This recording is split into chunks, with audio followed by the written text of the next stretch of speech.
नमस्कार सभी साथियों को। विक्रम सेठ की poem the tale of melon city उसके एमसीक्यूज लेकर के हाजिर हैं। पहला सवाल आपके सामने, the repeated shifting of blame among groups ultimately reflects the city's absence of. इस शहर में एक घटना घटित होती है और फिर बाद में रिपीटेड शिफ्टिंग ऑफ ब्लेम, एक दूसरे पर आरोप प्रत्यारोप का दौर चलता है। ठीक है, तो ये शहर में किस चीज की अनुपस्थिति को दर्शाता है? स्ट्रक्चरल हायरार्की या अकाउंटेबिलिटी या वर्कफोर्स ऑर्गेनाइजेशन या आर्किटेक्चरल एक्सपर्टाइज। तो देखो, आर्किटेक्चरल एक्सपर्टाइज ये नहीं, बिल्कुल बात ही नहीं हुई इसकी। तो वर्कफोर्स की बात नहीं हुई, स्ट्रक्चरल हायरार्की इसकी भी बात नहीं हुई। यह है अकाउंटेबिलिटी अर्थात जिम्मेदार ठहराना। ठीक है, तो अकाउंटेबिलिटी इसका सही आंसर है भाई। The king's decision making changes primarily due to. राजा जो है उसकी जो डिसीजन मेकिंग जो है वह बदलती रहती है, चेंजेस बदलती रहती है। मुख्यतः किस वजह से या किस कारण से? इकोनॉमिक क्राइसिस नहीं था, फियर ऑफ द पब्लिक या प्रेशर फ्रॉम मैसन्स या पर्सनल इनसिक्योरिटी। बताओ, पर्सनल इनसिक्योरिटी थी या फियर ऑफ द पब्लिक था? तो भाई सही जवाब है इसका fear of the public. Personal insecurity कुछ नहीं थी उसकी, इस बात की कोई कहीं जिक्र नहीं हुआ था। इसका जिक्र जरूर था फियर ऑफ द पब्लिक का। ठीक है, इसका जिक्र जरूर था। फिर अगला प्रश्न है, the custom of choosing the next ruler by the next person entering the gate. कि उस दरवाजे में से कोई व्यक्ति जो है, ठीक है, जो सबसे पहला व्यक्ति निकल करके जाएगा वही राजा का चयन करेगा। यह किस बात का उदाहरण है? इज एन एग्जाम्पल ऑफ, किस बात का उदाहरण है? रैंडमाइज्ड ट्रेडिशन का या कॉन्स्टिट्यूशनल मोनार्की का या लीगल डेमोक्रेसी का या मेरिट बेस्ड सिलेक्शन का? देखो, ये तीनों ही विकल्प गलत नहीं गलाए, तो इसका मतलब चौथा ऑटोमेटिकली क्या हो गया? सही हो गया कि रैंडमाइज्ड ट्रेडिशन है ये, कि रैंडमली किसी को भी उठा करके बना दो। जैसे चाइना में चलता है, पार्टी एक ही रहेगी, तो उस पार्टी में से किसी को ही उठा करके क्या बना देंगे? पीएम या राष्ट्रपति जो भी है बनाते हैं वो लोग बना देंगे, रैंडमाइज्ड। ठीक है, फिर अगला सवाल, the chief builder shifts blame first because he is. Chief builder जो है पहली बार ब्लेम जो है उसको शिफ्ट करता है। क्यों करता है? बिकॉज ही इज, क्यों? He is sure the king is kind, कि राजा बड़ा दयालु है, इस वजह से? नहीं भाई। Hopping the crowd will support him, या इस उम्मीद से कि भीड़ उसकी मदद करेगी? नहीं।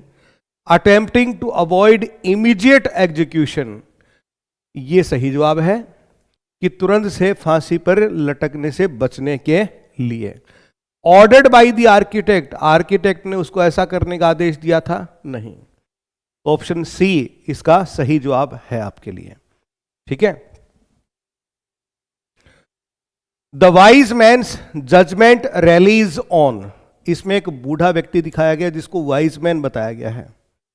उसके जो जजमेंट है या उसका जो न्याय है वह किस पर आधारित है? फिजिकल एविडेंस पे या सिटी लॉ कोड्स पे या सिंबॉलिक रीजनिंग पे या रिकॉर्डेड टेस्टिमनी पे? देखो, सही जवाब होगा इसका सिंबॉलिक रीजनिंग, प्रतीकात्मक विवेक। ठीक है, इस पे कैसे भाई? अरे बूढ़ा आदमी है, उसने क्या कहा? अरे भाई दोषी को तो सजा मिलनी ही चाहिए, बस सिंबॉलिक रीजनिंग है ना। तो सिंबॉलिक रीजनिंग पर आधारित है। ऑप्शन सी इसका सही जवाब होगा। फिर अगला प्रश्न है, the king's commands throughout the poem demonstrate. राजा जो है उसके जो आदेश हैं थ्रू आउट द पोएम, पूरी पोएम के दरमियान हमें किस प्रकार के नजर आते हैं, डेमोन्स्ट्रेट किस प्रकार के नजर आते हैं, दिखते हैं? कंसिस्टेंसी दिखती है आपको, उसमें निरंतरता दिखती है, या इम्पेशंस अधीरता दिखती है, या काम लॉजिक शांत तर्क दिखता है, या कंपेशन करुणा दिखती है? नहीं भाई, ये है इम्पेशंस, ठीक है, ये अधीरता को दिखाते हैं, ठीक है। ऑप्शन बी इसमें सही जवाब होगा आपका। फिर अगला प्रश्न, the one trait that remains unchanged, एक ऐसा लक्षण जो अपरिवर्तित रहता है इन द किंग, राजा में, फ्रॉम बिगिनिंग टू एंड, शुरू से लेकर के आखिर तक एक ऐसा गुण, ऐसा लक्षण जो हमें बिल्कुल क्या दिखता है, अनचेंज्ड दिखता है, वो बताना है। करेज, क्या राजा में शुरू से लेकर आखिर तक हिम्मत दिखी? ट्रस्ट इन कस्टम, परंपराओं में विश्वास दिखा? भाई दिखा। क्या उसकी काइंडनेस, दयालुता दिखी? नहीं। ओबीडियंस टू द मिनिस्टर्स, मंत्रियों की आज्ञा का पालन करना, कहीं पर भी देखो, एक बार पोएम पे गौर करो एक बार, मंत्रियों ने उसको आज्ञा दी है क्या? किसी काम को करने की मंत्रियों ने उसको कहीं पर कोई आज्ञा दी है? जस्ट थिंक, आपने 2 दिन तक पोएम पढ़ी है, नहीं दी ना, तो फिर इस पे कैसे जा रहे हो आप? ओबीडियंस टू द मिनिस्टर्स पे क्यों जा रहे हो? ये भी नहीं है। लेकिन ट्रस्ट इन कस्टम, परंपराओं में विश्वास, कि परंपरा कहती है जो सबसे बूढ़ा है वही क्या रहेगा, वही सबसे बुद्धिमान है, तो फिर तो परंपराओं में विश्वास दिखाता है, ट्रस्ट इन कस्टम, और उसी कस्टम के चलते खुद फांसी पे लटक जाता है। ओके, तो ऑप्शन बी इसमें सही जवाब है। The melon becomes the king, melon जो है राजा बनता है, बिकॉज द मिनिस्टर्स फियर, क्योंकि मिनिस्टर्स को डर है इस बात का, किस बात का? ब्रेकिंग कस्टम, की परंपरा टूट जाएगी, लूजिंग इलेक्शंस, चुनाव हार जाएंगे, ठीक है। क्या उसको आर्किटेक्ट का डर है, या विदेशी आक्रमण, फॉरेन इन्वेजन का डर है? नहीं। ब्रेकिंग कस्टम, की जैसी परंपरा चली आ रही है उसी के अनुसार तो किसको बनाना चाहिए? मेलन को बनाना चाहिए, तो ऑप्शन ए सही है। The poem's humour is produced mainly through, इस पोएम में जो ह्यूमर है वह उत्पन्न होता है मुख्यतः किससे? ओवरली इमोशनल सीन्स, इसमें अत्यधिक भावनात्मक सीन्स हैं? नहीं। वॉयलेंट इमेजरी, अत्यधिक हिंसक इमेजरी का प्रयोग हुआ है। लॉजिकल एब्सर्डिटी, जो तर्क प्रस्तुत किए गए वो बड़े बेतुके हैं, बिल्कुल। या रिपीटेटिव मोटिव्स? नहीं भाई, तो ऑप्शन इसमें सी आपका सही जवाब है, ठीक है, सी ऑप्शन सही होगा। The city's political system can be described as, इस शहर में जिस प्रकार का जो पॉलिटिकल सिस्टम है उसको हम निम्न 4 विकल्प में से कौन से विकल्प के माध्यम से बेहतर तरीके से व्यक्त कर सकते हैं? Arbitrary monarchy? बिल्कुल है। Democratic Republic? नहीं है। Military dictatorship? नहीं है। ट्राइबल काउंसिल रूल भी नहीं है। ऑप्शन ए आर्बिट्ररी मोनार्की, राजा है, मनमाना राज करता है, ठीक है, बस परंपराओं का सारा लेता है। द फ्रेज, इसमें जब राजा पर ब्लेम आता है तो एक पंक्ति आती है कि ही सॉ रेड, है ना, मैंने लाल रंग की स्लाइड दिखाई थी, याद करो। Suggest a sudden rise in, यह अचानक से किस भाव परिवर्तन को दिखाता है? पिटी, दया? नहीं। रेज एंड गुस्सा? हां। सेटिस्फैक्शन, संतुष्टि? ना। कंफ्यूजन, असमंजस? ना। ऑप्शन बी इसके लिए प्रयुक्त हुआ है। The poem ends with citizens approving the rule of, इस पोएम के समापन, पोएम जब खत्म होती है तो दिखाया जाता है कि जो शहर के जो नागरिक हैं वह सत्ता को मान लेते हैं, कबूल कर लेते हैं। किसकी सत्ता? ये क्या है? ए सिंबल है, ए लीगल एक्सपर्ट है, ए नोबल एयर है, या ए मिलिट्री कमांडर है? ए सिंबल है, प्रतीक है, ठीक है।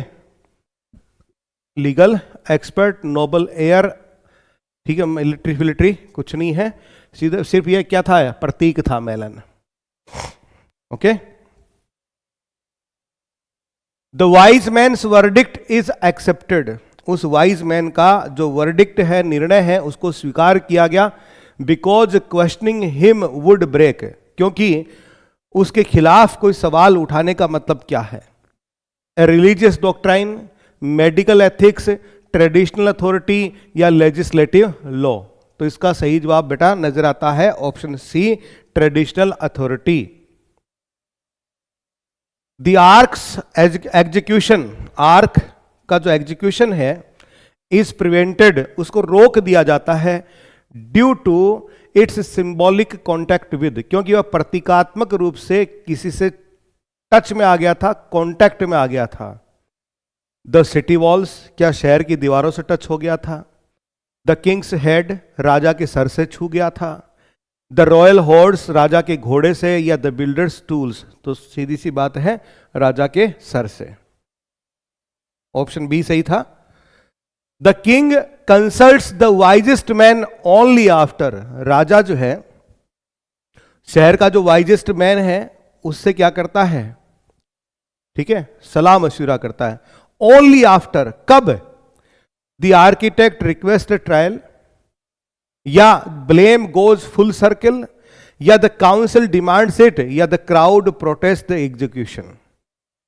कब बताओ, देखिए, ब्लेम गोज फुल सर्किल, जब ब्लेम जो है अपने फुल सर्किल में घूम जाता है, राजा से राजा पर आ जाती है बात, तब कहता है वो, है ना। तो blame goes full circle. The melon is carried reverently to the throne, बड़े आदर भाव के साथ में मेलन को सिंहासन पे ले गए। शोविंग रेवरेंस फॉर, यह किसके प्रति आदर को दर्शाता है, उस फ्रूट के प्रति, द इडियट के प्रति, द कस्टम के प्रति, द मिनिस्टर्स के प्रति है। तो ये है भाई द कस्टम के प्रति, ना बेवकूफ, ना फ्रूट, ना मिनिस्टर, है ना, कुछ नहीं, सिर्फ कस्टम के प्रति। ये परंपरा है कि राजा कैसा ही हो उसका सम्मान करना है।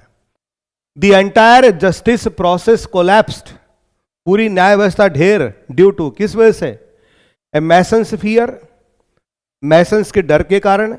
द आर्किटेक्ट्स मैनिपुलेशन, आर्किटेक्ट ने जो झूठ बोला उसके कारण। द किंग्स इंपल्सिवनेस, राजा का जो इंपल्सिव बिहेवियर है उसकी वजह से, या द वाइज मैन्स ब्लाइंडनेस। तो भाई सीधी सी बात है, द किंग्स इंपल्सिवनेस की वजह से, ठीक है। ऑप्शन सी इसमें सही जवाब होगा। फिर अगला प्रश्न है, citizens accept even a melon king because they prioritise, जनता जो है एक मेलन को भी राजा मान लेती है क्योंकि वो प्रायोरिटी देते हैं किसको, टैक्स कलेक्शन को, पर्सनल बेनिफिट्स को, नॉन इंटरफेरेंस को, या फियर ऑफ पनिशमेंट को। तो भाई इसका सही जवाब था लेसेज फेयरे, ये फ्रेज देकर के भी पूछ सकता है, जिसका मत होता है नॉन इंटरफेरेंस, कि सत्ता जो है हमारे सुख शांति से रहने दें और हम जहां आजादी से अपना जीवन जिए, कोई हमें परेशान ना करे।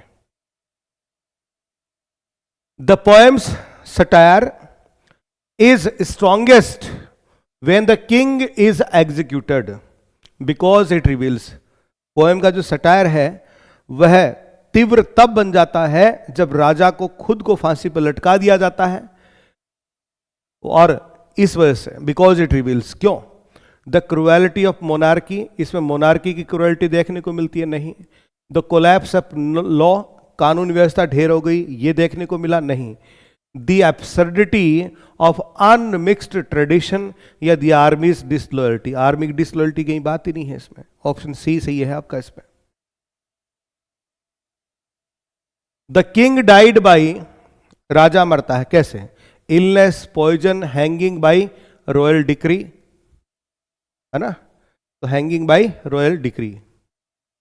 आर्क कोलैप्स मत कर देना इसमें। The ministers felt relieved because राजा के मंत्री जो हैं बड़ी राहत महसूस करते हैं। क्यों? द ट्रेजरी इंक्रीज, खजाना बढ़ गया। द सिटी डिडंट रिबेल, शहर ने विद्रोह नहीं किया। The army supported them, army ने उनका सपोर्ट किया। The arc was saved, arc बच गया। नहीं कि चलो फांसी हो गई, जनता ने कोई विद्रोह नहीं किया, है ना। ऑप्शन बी सही है। The next king had to be chosen by, अगला राजा चुना जाना था किसके द्वारा? ए काउंसिल वोट के द्वारा नहीं। डिवाइन प्रोफेसी, दैवीय भविष्यवाणी के द्वारा नहीं। The next passer by at the city gate, तो ऑप्शन सी सही है।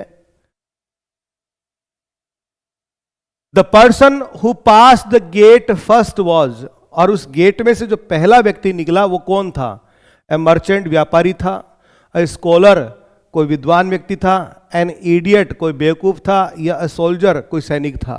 तो सही जवाब क्या है? एन इडियट, है ना।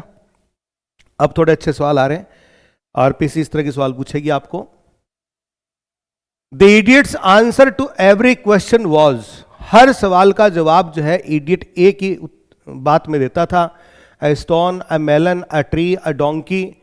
तो सीधी सी बात, सही जवाब अ मेलन, है ना, बी ऑप्शन। एज पर the idiots decision the new king was, नए उस डिसीजन के अनुसार नया राजा कौन था? ए मेलन था, ऑप्शन सी, ठीक है। The ministers place the melon on the throne by, मंत्रियों ने उस मेलन को थ्रोन पे रखा, कैसे? रोलिंग इट, इसको लुढ़का करके। थ्रोइंग इट, फेंक करके। कैरिंग इट रेवरेंटली, बड़े आदर से ले गए। या पुशिंग इट, धकेल के ले गए, है ना। The people accept the melon king because he, melon king को राजा क्यों मान लिया लोगों ने, ये पूछा है। प्रोमिसेस प्रॉस्पेरिटी, समृद्धि लाएगा उनके जीवन में। Gives them peace and liberty, ये दो शब्द हैं जो उनको चाहिए जनता को, पीस एंड लिबर्टी। ये पोएम में दे रखे हैं, ध्यान रखना, ये दो शब्द, और दोनों के प्रथम अक्षर कैपिटल करके दे रखे हैं, ठीक है। और एक और फ्रेज याद रखने ला, लेसेज फेयरे, जो फ्रेंच फ्रेज है जिसका मतलब है नॉन इंटरफेरेंस, ठीक है। The line if his majesty rejoice in being a melon reflects, ये पंक्ति कि हमारे महाराज यदि कोई मेलन भी हो, ठीक है, चलेगा। रिफ्लेक्ट्स, ये किस चीज को दर्शाता है? ट्रेडिशनल ओबीडियंस, देखो ये फिर भी हो सकता है। डेमोक्रेटिक रिवोल्ट, प्रजातांत्रिक विद्रोह नहीं है। मिलिट्री लॉयल्टी भी नहीं है। साइंटिफिक रीजनिंग भी नहीं है। तो ऑप्शन ए जो है वही आपका यहां सही जवाब बनेगा, है ना। The narrative framework of the poem is best described as, इस पोएम का जो नैरेटिव फ्रेमवर्क है, जो इसकी कहानी है, उसको बेहतरीन तरीके से कैसे आप बता सकते हो? निम्न चार विकल्पों में से।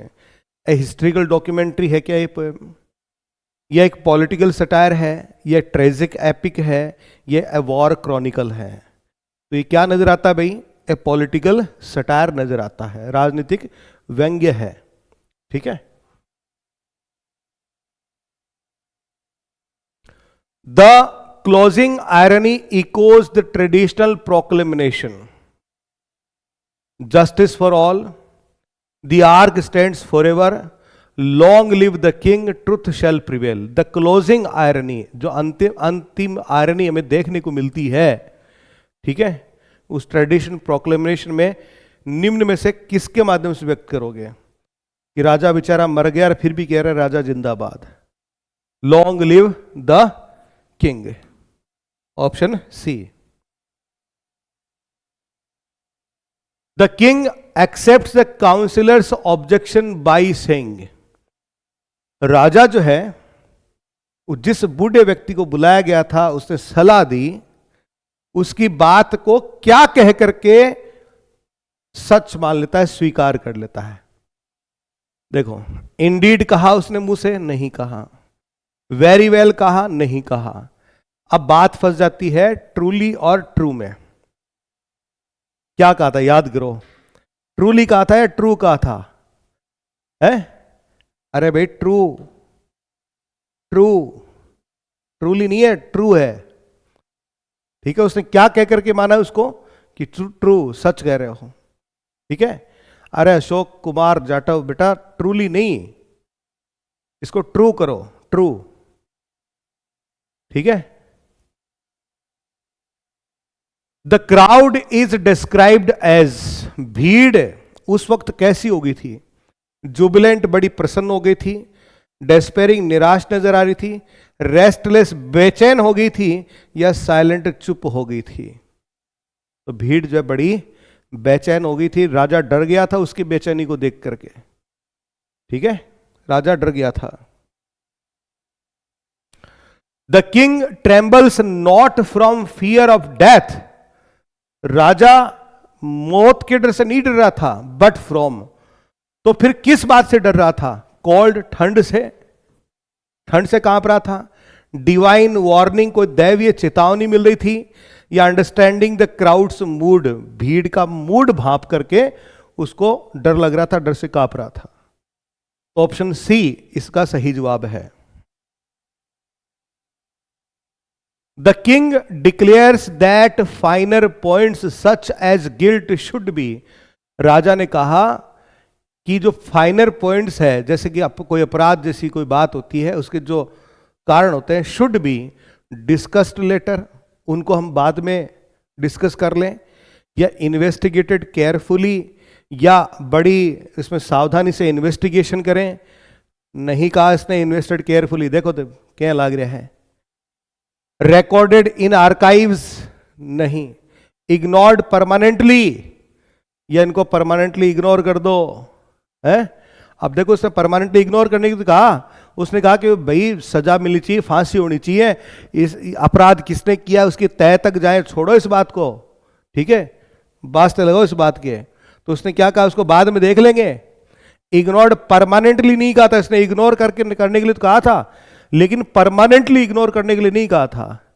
तो इसका मतलब क्या हो गया, डिस्कस लेटर, कि बाद में देखेंगे उसको, पहले फांसी दो किसी को। ठीक है,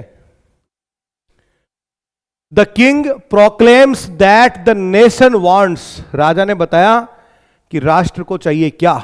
piece, a new ruler, a hanging, या जस्टिस? कि जनता क्या चाहती है? देखो, अरे जनता को क्या चाहिए थी? हैंगिंग, कि लटका दो किसी को। ठीक है, जस्टिस वस्टिस नहीं चाहिए था जनता को, जनता बेचैन हो रही थी फांसी देखने के लिए। ठीक है, तो ऑप्शन सी इसमें सही जवाब है। चलो, आज इतने ही करवाएंगे आपको, 35 सवाल करवा दिए हैं, बाकी की आपको जैसे पीडीएफ वगैरह मिलती है वो मिलेगी आपको। पोएम को जिन्होंने नहीं पढ़ा एक बार पोएम को पढ़ लेना, फिर बाद में करना बेटा इसको। ठीक है, विष्णु शेखावत बेटा कॉल कर लो। ठीक है, आपको कॉल करना होगा, यहां पर कोई सवाल नहीं पूछना, कॉल करो। ओके, चलो ठीक है बेटा। कल का कोई टेस्ट नहीं है बेटा।